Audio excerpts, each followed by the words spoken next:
한미 확장 억제 전략 협의체가 다시 가동됐습니다. 미국은 핵무기를 포함한 모든 수단을 동원한 한국 방어 의지를 재확인했습니다. 주택가에서 흉기를 휘두르던 남성이 경찰의 총에 맞아 숨졌습니다. 피해자와 가해자 모두 한인인 뺑소니 사건이 뉴욕에서 발생했는데 가해자의 태도와 사고를 수습한 담당 경찰의 조치가 문제가 되고 있습니다. 거동이 불편한 노부부를 옷장 속에 밀어넣고 수만 달러의 금품을 훔쳐 달아나는 강도 사건이 발생했습니다. 편의점을 찾은 곰이 초콜릿만 훔쳐 달아나는 영상이 CCTV에 포착됐습니다.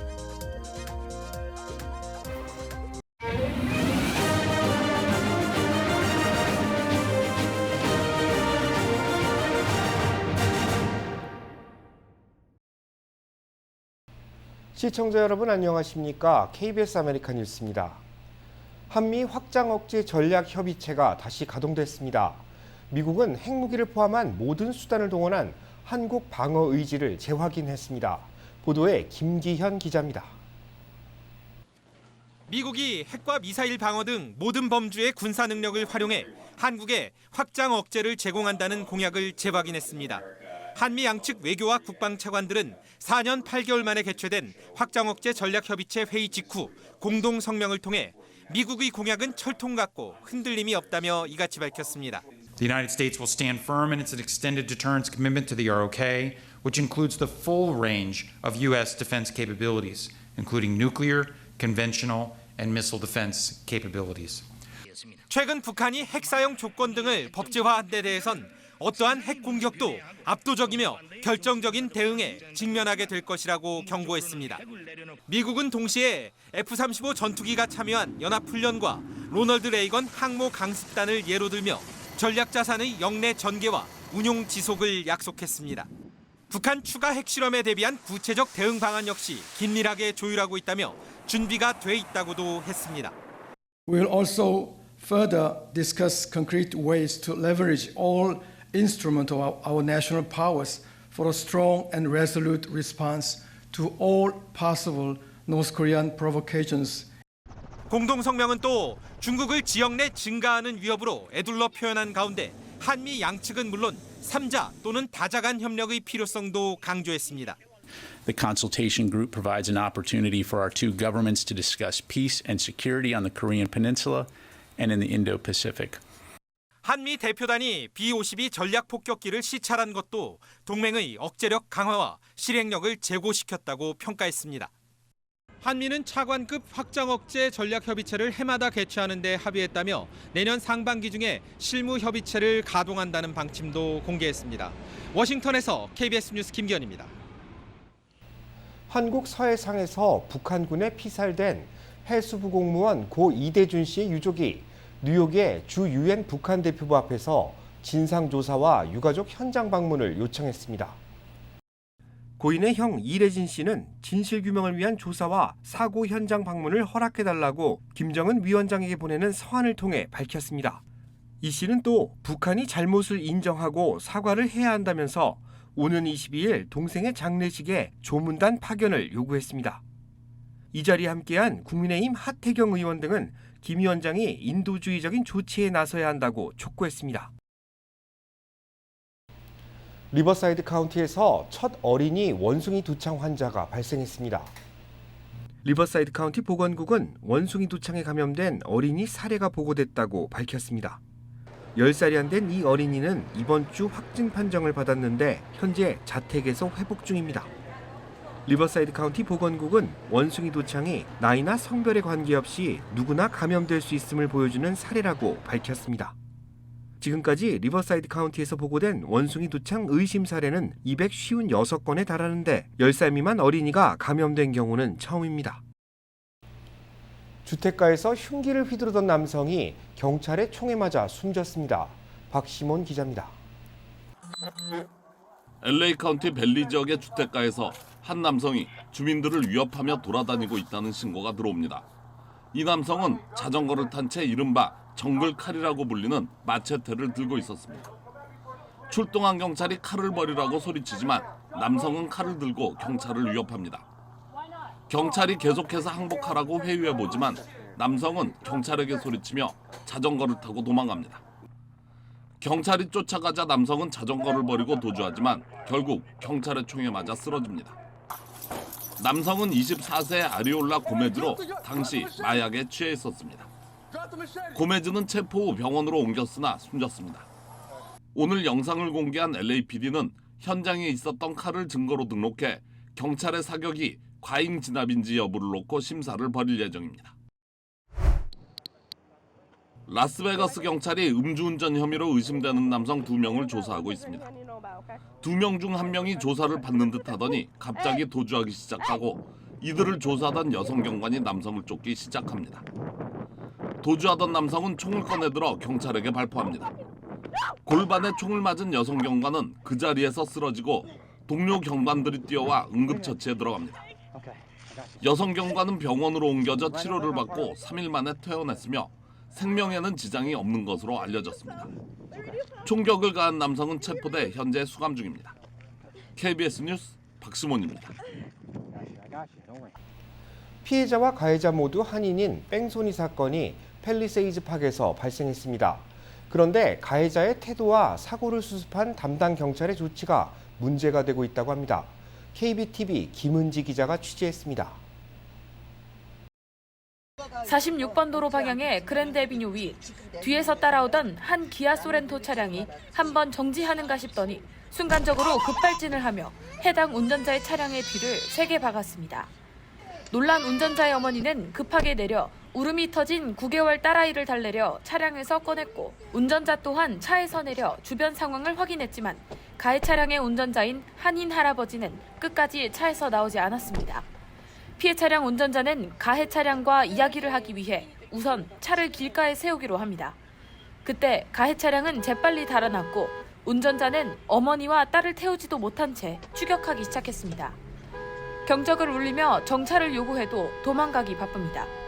그때 뒤에서 이 광경을 모두 목격했던 한 한인 벤 차량 운전기사가 추격전을 벌이던 두 차량을 모두 추월해 가해 차량 앞을 막아섰습니다. 도망갈 길이 막힌 할아버지는 문을 잠그고 나오지 않고 버티다 결국 벤 차주에게 차키를 뺏겼습니다. 벤 차주는 피해 차량 운전자에게 건네주며 경찰을 부를 것을 안내했습니다. 할아버지는 계속해서 차키를 돌려줄 것을 요구하다 사고가 난 부분을 보고는 양손을 올리며 아무 일 아니라는 듯 제스처를 취합니다. 나이와 인종 또 성별에 따라서 사고를 낸 후 도주하는 것은 절대 일어나서는 안 되는 일일 것 같고요. 더구나 이 먼 타국선에서 같은 동포에게 피해를 분노하는 것은 정상이 아닌 것 같습니다. 차량을 잡아서 얘기를 했을 적에 오히려 적반하장식으로 저희 와이프한테 소리 지르면서 약간 협박성처럼 언급을 하면서 차에 문제가 없지 않냐고 화를 내시는 거에 대해서 굉장히 화가 났었습니다. 이후에도 문제는 거듭됐습니다. 이번 사고를 접수한 팰리세이즈 팍 경찰서의 조서에는 일반 접촉 사고로 기록됐으며 뺑소니와 관련된 언급이 전혀 없었던 것입니다. 피해 차량 운전자의 남편에 따르면 현재 장모님은 사고의 충격으로 거동이 불편한 상태라고 전했습니다.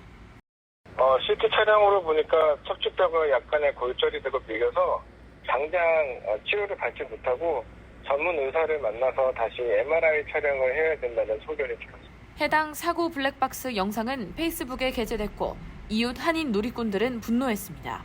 피해 가족 측은 도움을 준 벤 차량 한인 운전자분께 감사한 마음이라고 전하고 가해 차량 운전자 할아버지의 즉각적인 사과와 펠팍 경찰서의 티켓 발부 등 제대로 된 후속 조치를 요구하는 목소리를 계속해서 높일 예정입니다. KBTV 뉴스 김은지입니다. 거동이 불편한 노 부부를 옷장 속에 밀어넣고 수만 달러의 금품을 훔쳐달라는 강도 사건이 발생했습니다. 윤범수 기자입니다. 버지니아 포츠머스시의 한 주택에 여성의 등에 권총을 댄 채 강도 2명이 들어옵니다. 여성에게 옷장으로 들어가라고 말한 뒤 소파에 앉아있는 남성도 일어나라고 시킵니다. 수술 때문에 거동이 힘들다고 했지만 기어이 보행기까지 동원해 노 부부를 옷장으로 밀어넣습니다. 이들은 이후 집안의 금고와 지갑 등 수만 달러의 금품을 훔쳐 달아났습니다. 당시 이들은 후드에 복면까지 쓰고 있었지만 범행 하루 만에 신원이 공개됐습니다. 경찰은 올해 25살, 22살의 흑인 형제 용의자를 수배했습니다. 뉴욕 브롱스의 한 패스트푸드점. 한 여성이 음식을 주문한 뒤 가방에서 돈을 꺼내 건넵니다. 점원이 돈을 받고 현금 계산기를 여는 순간 여성이 갑자기 계산대를 타고 올라가 안에 있던 현금 탈취를 시도합니다. 다른 직원이 달려와 몸싸움이 벌어지고 여성을 제지해 끌어내립니다. 그러나 어찌된 영문인지 잠시 후 화면에 다시 나타난 여성은 계산대를 타고 넘어가 유유히 사라집니다. 경찰은 영상을 공개하고 키 5피트 7인치 20대 흑인 여성을 찾고 있습니다. 샌 버나디노의 한 가정집, 소파에 앉아 음식을 먹던 소년이 갑자기 목을 움켜잡습니다. 옆에 있던 고모가 급히 등을 두드려보지만 소용이 없습니다. 그때 달려오는 아빠, 등 뒤로 아들을 끌어안고 복부를 강하게 압박하자 아이가 목에 걸린 음식물을 뱉어냅니다. 기도가 막혔을 때 시행하는 하임리히 응급처치법입니다. 위급한 상황에서 아빠의 정확한 대처가 아이를 살렸습니다. KBS 뉴스 윤범수입니다. 뉴욕시가 텍사스에서 버스를 타고 오는 불법 이민자들로 쉘터 수용 가능 인원이 한계에 다다랐다고 발표했습니다. 뉴욕주 헌법에 따르면 노숙자와 이민자들은 임시 거주시설인 쉘터를 요구할 권리가 있으며 뉴욕주는 노숙자나 이민자들이 숙소를 원할 경우 이를 제공할 의무가 있습니다. 그러나 뉴욕시 쉘터는 꾸준히 유입되는 불법 이민자들로 인해 수용 가능 인원이 초과돼 법을 위반하는 상황에 내몰렸습니다. 소송 가능성까지 제기되면서 뉴욕시는 법안을 개정하는 방안을 고려 중입니다. 지난 5월부터 지금까지 뉴욕시로 유입된 불법 이민자 11,000여 명 가운데 아직도 8,000여 명 이상이 노숙자 쉘터에 머물고 있습니다. 에릭 애덤스 뉴욕시장은 불법 이민자들을 환영하는 정책 기조에는 변함이 없지만 지금은 뉴욕시가 벼랑 끝에 몰린 상황이며 한계치에 달해 도움이 필요하다고 말하는 것이 전혀 부끄럽지 않다고 말했습니다. 그렉 에버트 텍사스 주지사는 연방정부의 이민정책에 반대하며 남미에서 온 불법 이민자들을 꾸준히 워싱턴 DC와 뉴욕으로 보내고 있습니다. 돈을 투자해 키가 더 커질 수 있다면 얼마까지 지불할 수 있을까요? 키가 더 커지기 위해 병원을 찾는 사람들이 요즘 늘고 있다고 합니다. 고액연봉자들이 사지 연장술을 받기 위해 라스베이거스로 몰리고 있습니다. 키가 2.5인치 더 커지는데 7만 달러, 6인치 커지는데 15만 달러가 들지만 예약은 늘 꽉 차 있다고 합니다.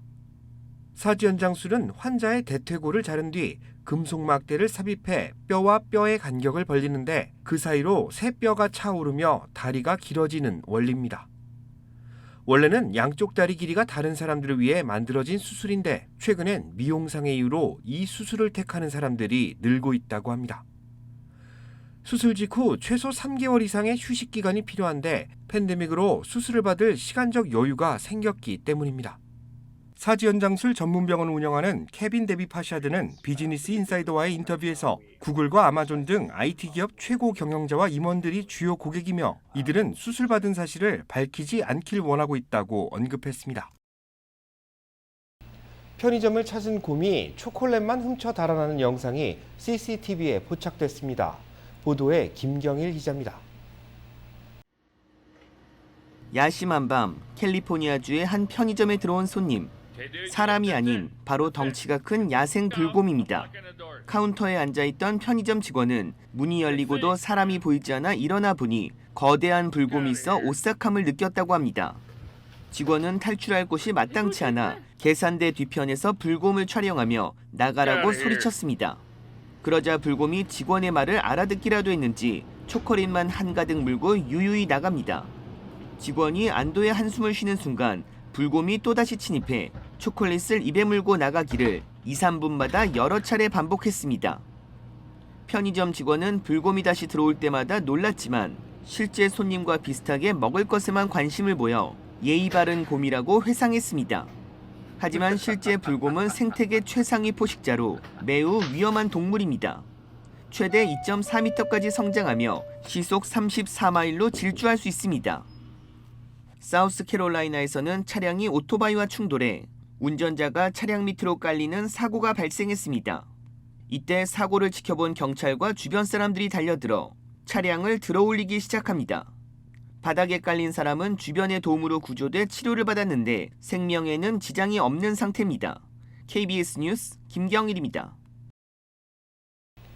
LA 명소 중 하나인 할리우드 사인이 다음 주부터 재단장에 돌입합니다. 지난 1923년 부동산 회사 광고용으로 할리우드 힐스에 들어선 할리우드 사인이 설치 100주년을 맞습니다. 그간 여러 차례 보수 과정을 거쳐 지금의 모습을 유지하게 됐는데 또 한 번의 보수 공사가 이루어지는 겁니다. 다음 주부터 8주간 이뤄질 작업에는 400갤런 이상의 페인트가 투입됩니다. 페인트 칠 등 보수 공사 과정은 웹사이트를 통해 생중계되며 오는 11월 마무리될 예정입니다. 한국산 경공격기 FA-50이 폴란드로 수출됩니다. 4조 원대 규모인데 방산 수출액 규모로는 역대 최고라고 합니다. 우한솔 기자가 취재했습니다. 지난 7월 폴란드 에어쇼에서 국산 항공기의 우수한 기동성을 과시한 블랙이글스. 블랙이글스가 운용하는 T-50B에 무장과 레이더를 장착해 개발한 경공격기가 FA-50입니다. 우리 공군은 FA-50이 배치돼 폴란드 공군부대 단장의 시승도 지원하며 수출 성사에 공을 들였습니다. 폴란드 군비청과의 총괄 계약 2달 만에 본 계약에 해당하는 수출 이행 계약이 체결됐습니다. FA-50 48대로 계약 금액은 30억 달러, 우리 돈 4조 1천억 원 규모입니다. 내년 하반기에 12대를 먼저 인도하고 폴란드 측 요구사항이 반영된 개량형 36대는 2028년 말까지 전달할 예정입니다. 개량형에는 중거리 공대공 미사일과 능동형 위상 배열 레이더 등이 탑재될 것으로 알려졌습니다. 또 비행 시뮬레이터 같은 교육 훈련 프로그램과 예비 부품 등의 인도도 계약에 포함됐습니다. 제작사인 항공우주산업 카이는 폴란드와 협의해 현지에 종합정비가 가능한 센터와 국제비행훈련학교 구축을 추진하겠다고 밝혔습니다. 국내 항공기 완제품의 유럽 시장 진출은 폴란드가 처음입니다. 말레이시아와 슬로바키아 등에도 수출이 추진되는 것으로 전해졌습니다. 지난달 1차 이행 계약을 맺은 K2 전차와 K9 자주포의 계약 금액과 합치면 올해 폴란드에만 11조 원이 넘는 수출이 달성됐습니다. 기존 방산 수출 최고 기록인 지난해의 9조 6천억 원을 이미 넘어섰습니다. 여기에 이달 중 호주가 장갑차, 다음 달 노르웨이가 전차 도입 우선 협상 대상자를 선정할 것으로 알려져 추가 수출 성사에 대한 기대가 커지고 있습니다. KBS 뉴스 우한솔입니다. 한 주간 증권 상황을 돌아보고 다음 한 주를 전망하는 주간 증시 브리핑 시간. 아티스 캐피탈 김재환 대표 나오셨습니다. 안녕하세요. 네, 안녕하십니까. 네, 이번 주 증시 정말 무섭게 떨어졌죠. 사실 이렇게까지 떨어질 일인가 할 정도인데 좀 어떻게 보셨습니까? 일단 이제 이번 주는 이제 이틀 떨어지고 이제 이틀 오르고 3일 떨어진 이번 주를 이제 2개월 만에 최악의 주로 기록했습니다. 결과적으로 이제 7월 달 이후로 최악의 주니까 그리고 이제 3대 지수 나란히 이제 2달 최저치까지 이제 끌어내려서 현재 2달 최저치를 찍었고 이제 떨어진 거를 페이스를 봤을 때는 지금 3대 지수가 다 지난주 살짝 반등했었죠. 반등한 거 보다 훨씬 더 크게 떨어졌습니다. 결과적으로는 이번에 이제 첫 번째 1월부터 6월까지의 상반기를 1970년 이후 52년 만에 최악의 상반기로 기록했던 상황에서 지금까지도 계속 이제 하락세가 이어지고 있는 거고 이번 주 키워드는 초대형 기술주들 일명 빅텍이라고 하죠. 빅텍 주식들의 몰락입니다. 특히 이제 인텔 같은 경우는 한 달 전부터 무지막지한 하락세를 타기 시작해서 지난주에도 3일 연속 그리고 이번 주에도 4일 연속 6년 7개월 최저치를 경신했습니다. 또 거기다 더불어 이제 엔비디아 같은 경우나 이제 아도비 시스템스 같은 경우도 지금 메타 지금 이제 그런 걸 또 똑같이 2년 6개월 최저치로 무너져 있는 상태고 지금 초대형 기술주들이 지금 반등의 조짐을 전혀 보이지 못하고 있는 겁니다. 그리고 이제 이번 주 화요일 같은 경우는 장이 무지막지하게 폭락하면서는 2020년 6월 이후 2년 3개월 만에 최악의 날로 폭락한 겁니다.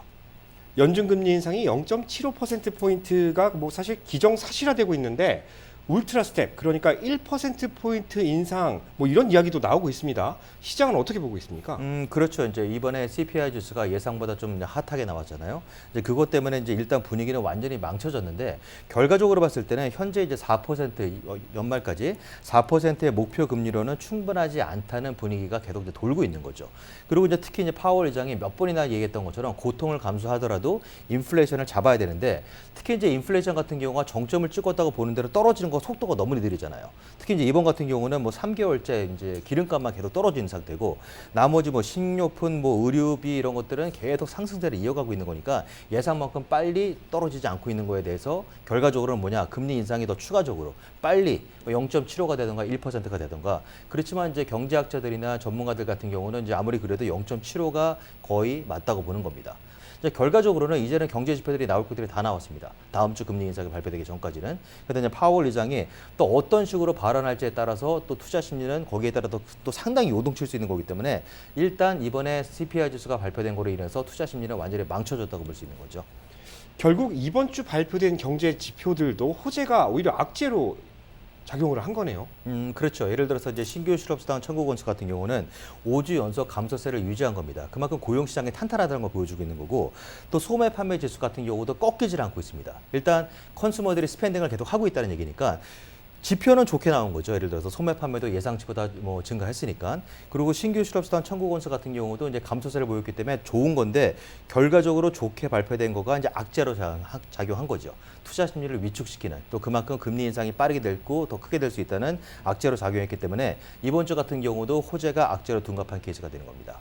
네, 정말 계속 안 좋은 소식이 좀 이어지고 있는데 또 다음 주에는 또 어떤 소식 들려주실지 궁금합니다. 감사합니다. 네, 감사합니다.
KBS 아메리칸 뉴스 마칩니다. 편안한 주말 되시기 바랍니다.